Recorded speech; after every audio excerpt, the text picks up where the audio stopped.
ఐం హ్రీం శ్రీం అదృష్టరత్న దాండే అద్భుతమైన ఫలితాలు, ధనము, సుఖము, సంతోషం ఇస్తుంది.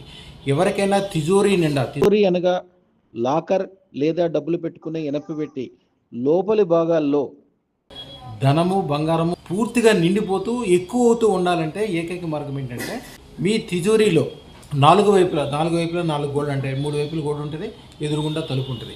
4 వైపులా 4 చిన్న అద్దాలు, 4 పలకలు కానీ రౌండ్ కానీ అద్దాలు తీసుకుని దాన్ని డబుల్ ఫిక్స్ గమ్తో కానీ లేకపోతే ఆ టేప్తో కానీ లేకపోతే ఫెవిక్విక్తో కానీ ఒక అద్దాలు, చిన్న అద్దాలు తీసుకుని ఆ అద్దాల మీద రూపాయి బిళ్ళలు అతికించాలి. రూపాయి బిళ్ళలు అతికించేటప్పుడు రూపాయి ఎదురుగుండా కనిపించాలి, సింహాలు వెనక పక్కకి వెళ్ళిపోవాలి. అది జాగ్రత్తగా గమనించండి. ఇలాంటివి తీసుకుని తిజోరీకి 2 వైపులా ఎదురెదురుగా ఒక దాంట్లోంచి ఒకటి కనిపించే విధంగా తిజోరీకి 2 పక్కల లోపల పక్కన అతికించాలంటే దాని మధ్యలో డబ్బు కానీ బంగారం కానీ ఉండాలి. అలాగే బ్యాక్ సైడ్ దానికి కరెక్ట్గా ఎదురుగుండా తలుపుకి ఒక అద్దము, మొత్తము 4 అద్దాలు 4 వైపులా పెట్టి శ్రీం శ్రీం శ్రీం ధనం వృద్ధయ వృద్ధయ వృద్ధయ, ఇదే మంత్రం. ఇది 108 సార్లు చదువుకోవాలి. తర్వాత వీలున్నప్పుడు ప్రతి శుక్రవారం చదువుకోవాలి. మీ దాంట్లో కనుక మీరు ప్రతిరోజు రాసుకొని పెట్టుకోండి కాగితం మీద.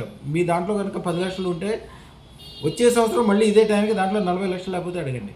అదృష్టరత్న దాటం వలన జరిగే అద్భుతాలు. ఎందుకంటే ఇది శుక్రశేత్రత్నం, శుక్రుడి యొక్క రూపము, అద్దము. అలాగే జూదర్లు అంటే కొద్దిగా షేర్లు వ్యాపారము, కొద్దిగా రిస్క్ వ్యాపారాలు చేసేవాళ్ళు ఆ తిజోరీ యొక్క కింద పక్కన ఒకటి, అలాగే పై గోడకు పైన కూడా అతికించాలి. ఇట్లా 6 అద్దాలు వస్తాయి. ఈ అతికించి మంత్రం చదువుకోవాలి. ఒక అద్భుతం. వీలుంటే అక్కడ కొద్దిగా పచ్చకర్పూరం, మంచి వాసన వచ్చేది పచ్చకర్పూరం లోపల పెట్టుకుని దానాన్ని విపరీతమైన అభివృద్ధి చెంది చూసుకోండి. అందరూ అదృష్టతను ఈ టైంలో పెట్టుకోండి, అద్భుతాలు జరుగుతాయి. శుభం భూయాత్.